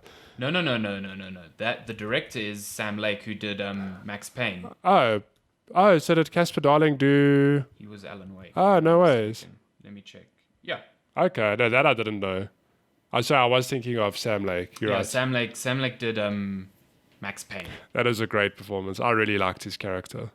Imagine my Wikipedia would work. Imagine. Matthew Porretta, Alan Wake. Yeah, he was Okay. Alan Wake's voice. Yeah. Nice. So. Laka. Oh shit, we still have more. Games for Change, which is like your. I don't know how to describe it, but it's like games that like sought to have a really strong message about something. So like you've got Gree, which handles I still need to play depression that. and mental illness apparently very well. Concrete Genie handles game I need to bullying. play. Kind Words, which is apparently really cool. Life is Strange 2 and Sea of Solitude. Sea of Solitude. Best ongoing game: Apex Legends, Destiny 2, Final Fantasy 14, Fortnite, Rainbow Six Siege. Best independent game: Babes You, Disco Elysium, Katana Zero, Outer Wilds, Untitled Goose Game. If Untitled Goose Game wins this, and I have this feeling it will, like, it's a good game. Well, so the Game Awards public chosen winners. Yes. Given its meme status, Yes. I wouldn't be shocked if it won. It is the weakest game out of Out of this. the, yeah, I'd also... Like, as a game, it is the weakest because the other four are just amazing. I need to play the Outer Wilds. Outer Wilds is so good. It is really fucking good. We share Epic Game Store stuff? Because I have it on there. No, not unless you put it on the company Epic. It's fine, I'll pick it. How dare you? That was before we had made that account. Best community support: Apex Legends, Destiny 2, Final Fantasy 14, Fortnite, Siege. So basically the exact Same thing, wow. Okay. Best mobile game: Call of Duty Mobile, Grindstone, which is Yeah, that's choice. your, yeah. Fuck, I love Grindstone. Sayonara Wild Hearts, Sky, Children of Light, Ooh. What the Golf, which is also really What? good. I haven't played any of those games, but it's the first year in a long time where I'm like, I know all of those games. All, well, aside from Call of Duty Mobile, which is free, the other four are all Apple Arcade. Interesting. So you should. Oh no, wait, Sky isn't. But Sky's free. It's free, as well. Yeah. so But good games. Best VR game: Asgard's Wrath, Blood and Truth, Beat Saber, No Man's Sky, Trover Saves the Universe. I think Beat Saber is a fucking Beat shoo-in Saber's here. like, yeah. Like Beat Saber is the best VR thing I've ever played. Best action game: Apex Legends, Astral Chain, Call of Duty Modern Warfare, Devil May Cry 5, Gears 5, Metro Exodus. Damn. Best action adventure game: Borderlands 3, Control, Death Stranding, Resident Evil 2, Link's Awakening, Sekiro. So Death Stranding has been in every category That's where a it possibly lot, could yeah. be. Yeah. Best RPG: Disco Elysium, Final Fantasy 14, Kingdom Hearts 3, Monster Hunter World: Iceborne, The Outer Worlds. Best fighting game: Devil May Cry 6. Not Devil May Cry 6. Yo. Dead or Alive 6. I didn't even know that came out this year. Damn. Jump Force, which is a terrible game. Mortal Kombat 11, Samurai Showdown, Super Smash Bros. Oh. Best family game: Luigi's Mansion 3, Ring Fit Adventure, Super Mario Maker 2, Super Mario Bros. Super Smash Ultimate, Yoshi's Crafted World. I think it's safe to say that Nintendo are going to win a award. Yeah, I think so. I don't know why Death Stranding isn't there. Best family game. Best strategy game, Age of Wonders, Planetfall, Anno 1800, Fire Emblem Three Houses. Why is Fire Emblem not in Game of the Year? I don't know. Why is it not in Best Game Direction? It's like one of the best games of the year. You see, this is what pissed me off, man. Yeah, but Pissed me it's off. subjective though. At the end of the day, it's always going to be like there's something going to be excluded. Bullshit. Add me to the panel, Kev. Jeez, Jeff, add me. Kef Geely. Kev G. Add him. Total War 3 Kingdoms, Tropico 6, Wargroove, which is a pretty decent game. Bluff. Yeah, Bluff Bluff Army Simulator. Dogs, yeah. Best sports and racing game, Crash Team Racing, Nitro Fueled, Dirt Rally 2.0. Ugh, I hate this name. eFootball Pro Evolution Soccer 2020. God, I hate it. Formula 1 2019, which should be the winner in my opinion. FIFA 20. FIFA 20. Best multiplayer game, Apex Legends, Borderlands 3, Call of Duty Modern Warfare, Tetris 99. Hell yeah. Damn. Tom Clancy's Division 2. Don't you like the Division 2? I liked it for about a week. Sure. Then I was done. You're done. Haters. Best fresh new indie developer, fresh indie developer. ZA/UM for Disco Elysium, Nomada for Gree, Dead Toast Entertainment for my friend Pedro, Mobius Digital Pedro. for Outer Wilds, Megacrit for Slay the Spire, House for Untitled Goose Game. Yeah, the Outer Wilds did get I know it's not in Game of the Year, but it did still get a bunch of awards, nominees. and it Yeah. deserves. Because it's voted on by people. I don't think enough people played More the game. play, Yeah.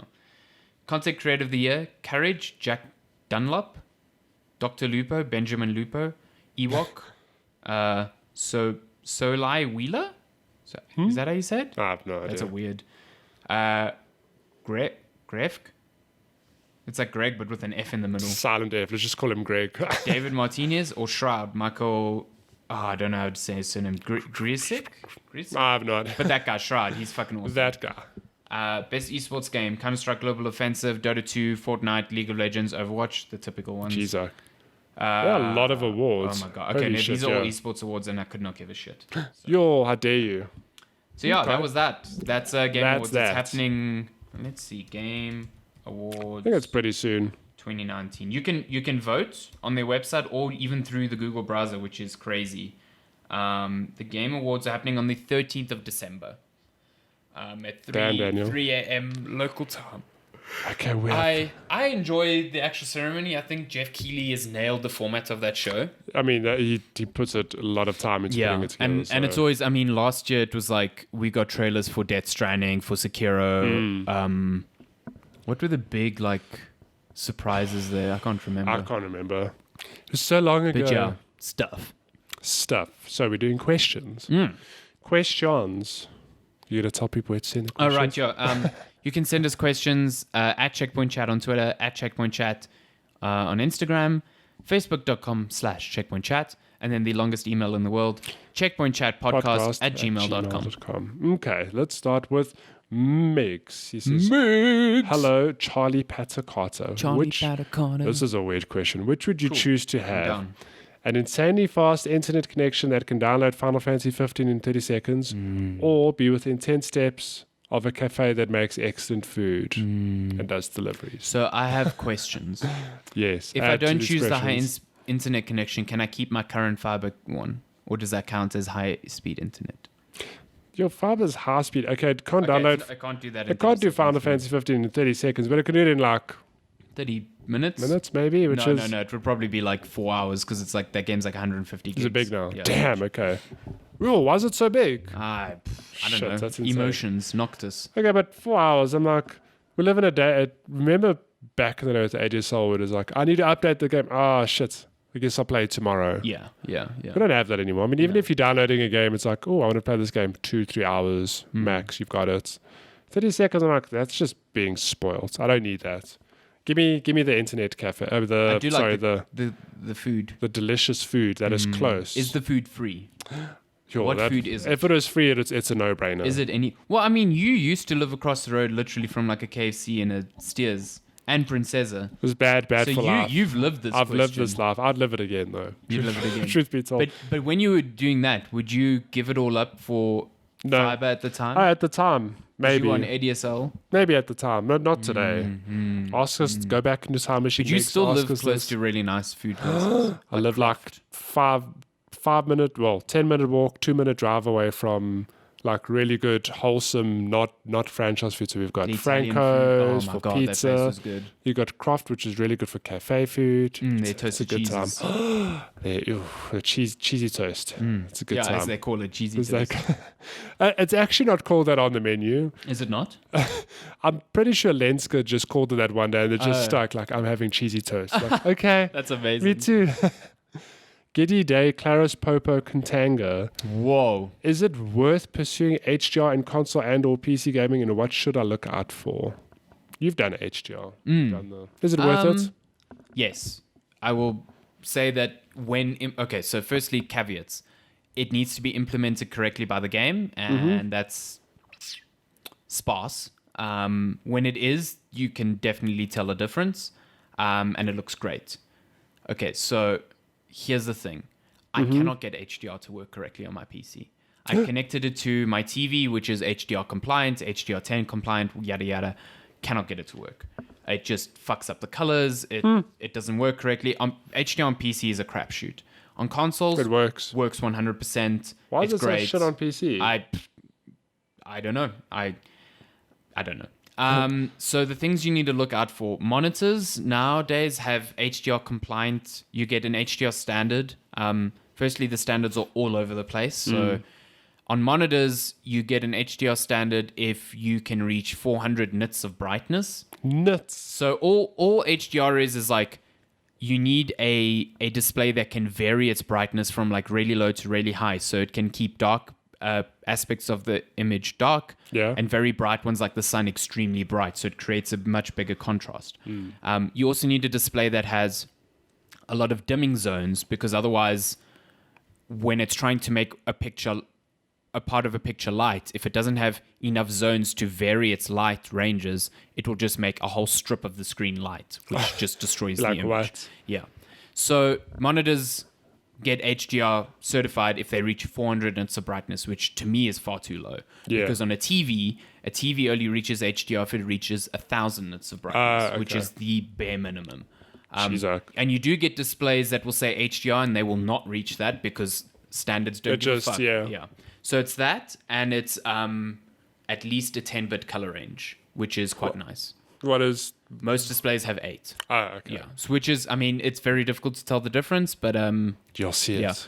The thing that people expect with HDR is like, oh, all my colors are going to be saturated and everything. And then people actually turn on HDR and they go, this looks worse. Because the point of HDR is to actually make the image look more lifelike. Yeah.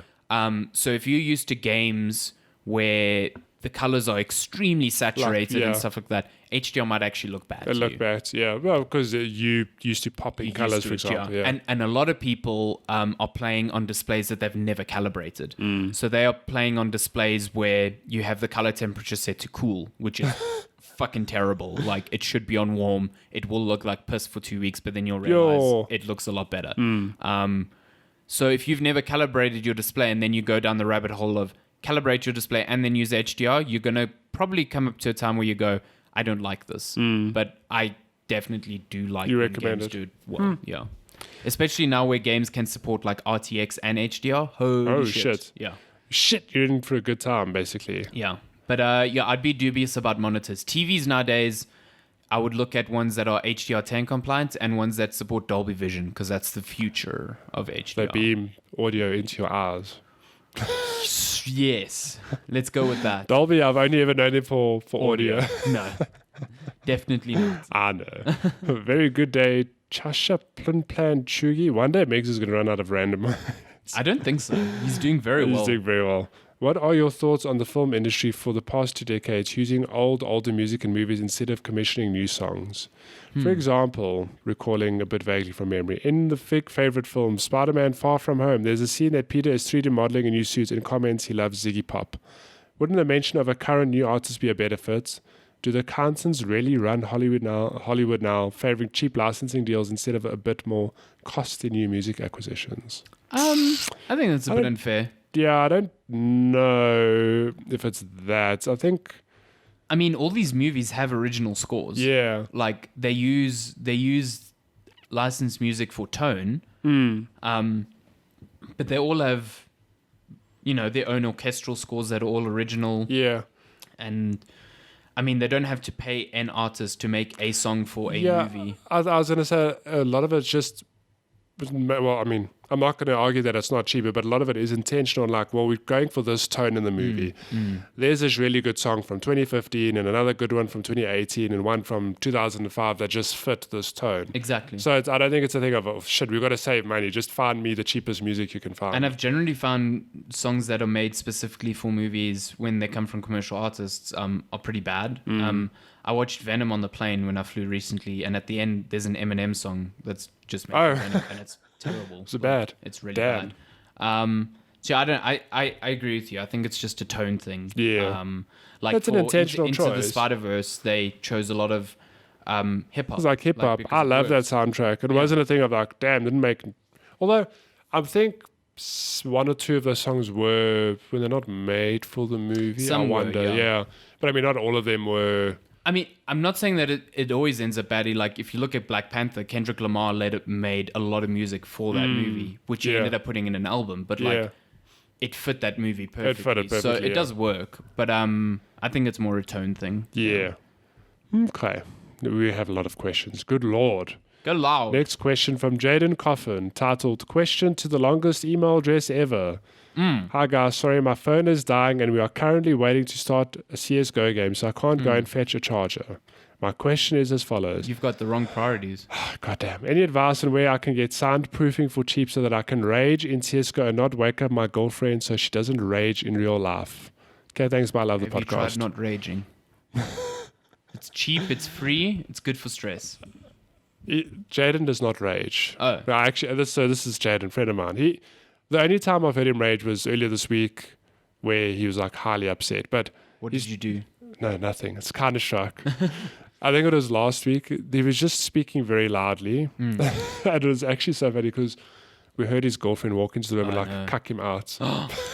But just her reasoning was like, She basically said, like, you were so loud that I woke up, I tried to reach my phone to message you, and I ended up spilling water on my phone, and basically, like, it's your fault. But we're like, yeah, maybe you're being loud, but it's not your fault that she spilled water on the phone. But I can imagine if you're trying to sleep, that just hits the irritation meter until But like 11. still, you didn't pour the water on her. Was it that awkward thing where you got cucked out and everyone's like quiet on the mics for a bit? They're like, It was hilarious. was it? Like, yeah, speak softer. I'm grateful because Lenska sleeps like a rock. So it doesn't matter how loud I am. There's only been one time, I think, when I moved in. I think she just wasn't used to it. Oh, I was just speaking and she was like, holy shit, you're loud. Why did I marry you? Oh my God. But it's never, like, she often falls asleep in the couch behind me. Oh, okay. And, like, I'm not like, hey, guys, I still speak normally, and she's never complained about it. So, as for soundproofing for cheap, I don't know. I've always read that people use like egg cartons as cheap soundproofing. But like, imagine we're in your room now. Yeah. Where do you put egg cartons? Do you cover the windows, the doors? Soundproofing a room like this is almost impossible because there's so many hard angles, and that's where the sound bounces off of. But I don't know. Put egg cartons on the windows. Egg cartons, or wear a face mask with like the foam that they put over microphones. Well, if you really wanted to, I would suggest maybe do egg cartons. Build a layer on the door to the bedroom. Or like get like one of those like canvas screens and just put egg cartons on and put it in front of your girlfriend's door. So that any sound gets absorbed before it reaches there. Never know. Oh yeah, I suppose. Well, you used to have like a divider. You still have it. It's just folded up there. Yeah, get a divider. Or like a room divider. Cover it with egg cartons. Cover it with, what did we used to cover it with blankets? I think you had blankets over it. But our sound works. Okay, that was when we were using condenser mics and we needed every single echo to like be not here. Just to be dead. Yeah, exactly. We upgraded. Okay, over on Instagram we have a bunch of questions. So first one from Motion Holy Mojo. shit, that's a lot of questions. No, some of them are duplicates. Don't worry. Okay, because we're already at an hour 30. He says, why do people think Motion Mojo? He says, why do people think the Earth is flat? Because people are dumb. People are dumb. Next question. You need to watch that Netflix documentary. It's really funny. I've watched it. Yeah, Oh, you've watched it? I've watched it. Yeah. When I watched it, it was 50% amusement, 50% anger. Like, Yes, why? a lot of anger. Tons and Like, tons of why? anger. Why people like that? What's it called? Behind the Curve. It is I Behind think. the Curve. Yeah. What a It's a great good name. documentary. But yeah, you go watch it. If you haven't seen it, it's just It follows gives some flat insight earthers, into like flat earthers. And to be fair, it does. They have people explain like why there are so many people following this, and I kind of Yes. get it. It's like one of the things was, well, some people might they sort of go with a belief to sort of fit in with It's a sense of society, that sort of community, thing. Yeah. So like that's one example, but they really they'll have a flat earther saying something, then immediately have like a psychologist being like, but this is why this happens, and it's just very interesting. Well, the So- thing that irritated me most about that is like one of the big flat earth people there was like a college science professor, and I'm just like, oh my god, you're fucking educated, man. Why? You cannot believe the earth is flat and then still believe that the laws of physics work because No. they are incompatible. Earth is flat, bro. Yeah, Don't at me. don't at me. Okay, from Cello ZA says, what weird food combinations do you really enjoy? Like the Portuguese enjoy an egg on steak. Hell yeah, He says that's a weird food combination. You and I say it's fantastic. it's great. But what other weird food So combinations? I've recently had this snack which freaks my mother out, but I think it's pretty good. I make a peanut butter sandwich. Yes. Okay, well it's not really a sandwich. I put peanut butter on half the bread and then fold it. Yes. Because I'm lazy. Then, Oh, that's not the part that shocks you. no, that's not the part that shocks my mom. The part that shocks my mom. I always, whenever I have peanut butter sandwiches, I drink milk because it like helps break up the Yeah. peanut butter, whatever. And then one day I was just like, I know. what if I dip the bread into the milk? No, why? It's fucking good, man. Like, so I basically just dip the bread into the milk, we can't be friends. and it's like a bit soggy, and it's got peanut butter, and it's great. I can't even look you in the eye. I love how you knew where that was going. That's like an image that went around this week. There's some meme going around like, don't talk to... What? Do you remember the one with the dipping the bread in water? Oh, yes. It's like, don't talk to me if you don't dip your bread in water. And it's like, who does that? Yeah, I do that. It makes the dip- peanut butter go down really well. You dip your peanut butter I'm salami doing it in my milk. mouth anyway. Like, I'm taking a bite and drinking milk anyway, so why not just fucking combine it? Yeah, well, why don't you do that for every meal you have? Why don't you just Yeah, I'll put dip your food in a blender and just drink it? Yeah. Yeah. See, it's great. But I do Look, that. to each their own. What's but your whatever. weird one? I can't I wait to shit you out there. I don't know. I eat normal food. That's a lie. I don't know. Nothing comes to mind. Nothing you've blended weirdly in your what's it called? NutriBullet, that's it. No, I mean I blend like fruit smoothies. That's like yogurt and fruits and muesli and. I mean, look, I like the act of eating a fruit salad, for I'm example. not a fan, eh? You're not a fan, okay? But I enjoy it. So if you give me fruit with yogurt, cool. I really enjoy it. Okay. But it takes a long time to eat that every morning. Yes. Well, not a long time, but it's like to sit and eat it. I'm like, Yes. it's like a ritual. Whereas I can just quickly throw it in a blender and drink it, and it's delicious. So The I'm thing getting with all fruit the. salad that freaks me out is just the different textures. I, It's like I've got the soft mango, and then I've got a grape, and then I've got this and that. I'm I'd rather Portuguese. just I blend them. grew up with a family that ran a fruit and veg business. Fruit salad was life. Fair It enough. was. It's a staple. I don't know. Weird food combinations. I do like dipping my lychees in tomato sauce. No, I'm kidding. you are like, Holy shit! I'm That is such a bizarre fruit to dip in anything. Next question. What is from Cello ZA? What is a game you thought you'd like and then ended up hating? We actually answered this on our 25 questions thing. It rings a bell. What did I say? That I thought What's I'd the like and ended up. Oh, Red Dead Redemption 2. I think that was mine. What did I answer for that? I can't remember. I definitely, yeah. I was like I think so amped for that game. Just I'm pretty sure I really said didn't like Evolve, where it was like oh, I think you did. it was yeah. like really hyped the game. I was like, I hate this game Yeah, so much. yeah. How dare it? Disappointing. Next question. Have you ever wanted to live in a world from a game? Which game and why? We've also answered something similar. What did I say? We We've definitely answered this before, but I can't for the life of me remember what I answered. I'm trying to think of something else, but the thing that keeps coming to the front of my mind is Final Fantasy 15. It seems like You a said- really cool. I think you said the exact same thing. Yeah, it seems like a really cool combination of like modern tech and like With weird magic. fantasy. Yeah, look, And the something food looks good. I suppose something in that same vein, like Final Fantasy 7, where it's like we're living in a Final modern. Fantasy 7 seems a bit dystopian though. Yeah, but like if take away the dystopia, I'm talking about the fact that you're living with like modern technology, Okay, gotcha. but you have like magic and stuff, Okay. which is really interesting. Yeah. I think it'd be pretty cool. But I think I just want to eat the food from Final Fantasy 15. yeah, all that budget went to And go that fishing. HD food. Oh, the Yeah. fishing. God damn. And ride a chocobo. Good birds. I wanna Good ride a birds. chocobo. Yeah. Favorite child. Oh, sorry, next question. What is your favorite These all child? from Cello. All from Cello. Oh my goodness. Next question. What is your favorite childhood game? Also, a bad game you played as a kid, but you loved it. Oh, I have great answers for this. Do so. Favorite childhood game, always Crash Bandicoot, no matter what it was. Oh, damn. Crash Bandicoot, racing, blah, blah, blah, all of that. But a bad game that I loved, that I now acknowledge is, oh, fuck, now I've forgotten it. It's gone. A bad game you played as a kid, but you loved it. I had one. Shit, there are lots. Okay, my favorite childhood game, the one that always comes to mind, like if I think early childhood, is Contra. Yeah. Good time. I always just think of that when I think of our old NES. But a bad game you played as a kid, but you loved it. Is it gone? There You had it. There was this old Pirates of the Caribbean game that I knew was bad, but I played it a lot. Because like when I had the original Xbox, I got a game and I didn't get new games for a long time because it was only when my parents were overseas. Yeah. So I made a lot of poor purchasing decisions and then had to just live with You it. just lived with the consequences. Man, I had a great one and I've just forgotten it. I remember it now because I remember looking at a review for it recently and it was like a fucking terrible review. And I was like, You're like, but I "Is it like really that this game. bad?" Yeah. And I can't for the life of me remember what it was now. I also can't think of any bad games. I mean, I've played a mix of games. I don't know if they're any good. Like another one that comes to mind on the PlayStation 1, Jackie Chan Adventures. Oh dear God. It was a fighting game and it was a lot of fun. But does it hold up? Probably I don't know. not. You say that. Maybe it is this brilliant action game. Maybe.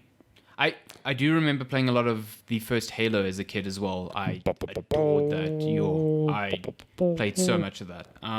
Pretty sure I played like some shitty sequels, like some of the shitty Crash Bandicoot sequels that Activision put out that I thought were okay and ended up being like utter trash. iToy, which was utter trash. Lara Croft Angel of Darkness I thought was really good. that and also game just is came to fucking mind. terrible. Yeah, game is- Because I remember playing that intro. Is that the it's fourth so one? good, It was yeah. really good, yeah. And it's like you're in modern London and stuff like that, but man, that game is It's terrible bad. Yeah, terrible. Yeah. You know what, Chilla? I'll think about it and tell you in person, but nothing comes to mind now. Okay, okay, we have... Oh, I remember now. Tell us. Alone in the Dark. The Atari remake. Oh, yeah. So they remade it for I think like 360 Yeah. or something like that. And so I guess it's not really childhood, but whatever. And You I were remember young. at the time I was working at a BT Games. I was like 16 or whatever. And we used to have a PC there that just looped the trailers from a Nag magazine DVD for like the whole month. So Goddamn. it's just the same trailers for the whole month. So I kept seeing the gameplay for Alone in the Dark. I'm like, oh, this is really cool. You could combine shit together, you couldn't could, you? Yeah. like you could have a gas canister and combine it with sellotape and what are those neon sticks? Those like lumos. Glow sticks. Yeah, and, like, rave sticks, Yeah, as the throw kids it call on the them. ceiling and it sticks, and then the light attracts monsters, and you can shoot whatever. Cool stuff. Yeah. And when I played it, that was the shit that intrigued me the most. But man, you go back and read reviews, that thing was like It didn't review well at it all. was like 3s and 4s and bad But game. what? Did you think it was a bad game? I No. thought it was fun. I Yeah. had no idea what was going on, but it was fun. You're like, yeah, I'm shooting shit. It's Yeah, great. it was great. I loved it. Damn. So whatever. Okay, we have 1, 2, 3, 4 questions left. Cool. Should we fly through them? Should we Okay. fly? Are there any other gaming this is from Jade and Joe again, all the way out from email to Instagram. It says, Ooh. are there any other gaming podcasts? Any podcasts you recommend? Yes. So you go for it. I know what I'm going to Lots. say. Giant Bomb podcast, the Bombcast, the Giant Beast cast, which is Giant Bomb on the East Coast. I'd listen to both every week. Love them. GameSpot's After Dark podcast, which is run by a lot of my good pals there. It's a really good podcast. Nice. Hosted by Jake Decker. I used to listen to Kind of Funny and stuff, but I've fallen off of that just because I listen to other stuff and I run out of time. But yeah, I think that's on your... I think I'm the same. Like, I would listen to others, except I have like a perfect run of podcasts for my week, where if I can't add any more to it. So I'm the same. I do listen to the Kind of Funny, the gaming podcasts. Gamescast. The Gamescast. Yeah, I just enjoy those personalities.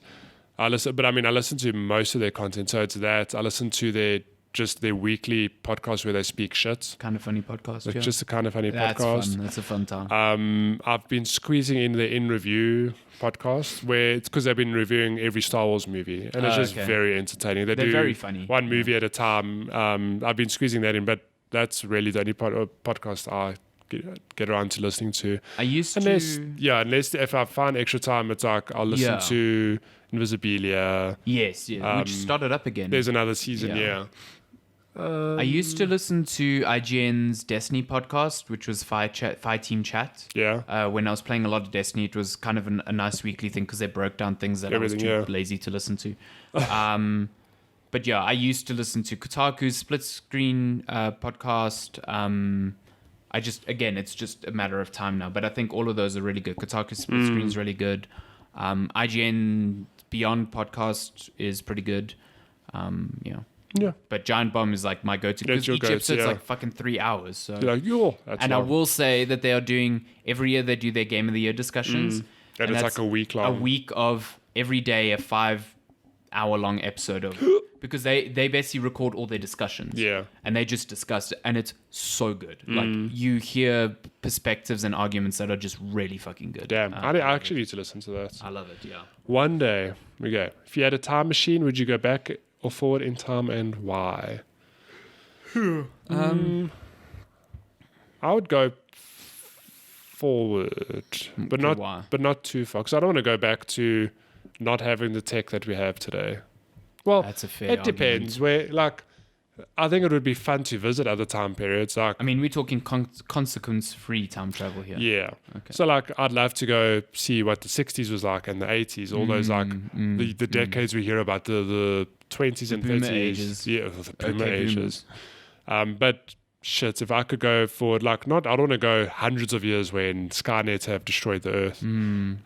Like, 5 years. Now you go ahead 5 years, you realize everyone's dead. Everyone died, yeah. Oh, God. I mean, but like 5 years, maybe 10 years, just to see where's gaming, where's technology, what have we done? Hey, Jurassic Park maybe is real. 20 years. Oh no, we all died. Yeah, I think I'd like to go back just to experience certain things, and maybe you feel like you have more time to do things better. That's probably what I'd do, or I'd just go back in time to win the lottery. Yeah. Well, you could do that. I mean, you could spend hours on this question. Can we go back in time and correct mistakes we've made? Can I win the lottery if I go back in time? Do the numbers change? I don't know. Do they change? Wow. This is deep. The butterfly effect. I know. Okay, last 2 questions from Besta_Bash. Says, have you ever played a tabletop RPG or only the digital ones? Very rarely. I used to, when I worked at 24-bit games, very infrequently I'd join for the tabletop RPG sessions. And I can't remember the games we played, but I played Dungeons and Dragons and stuff like that. It's not really my wheelhouse. So. Yeah.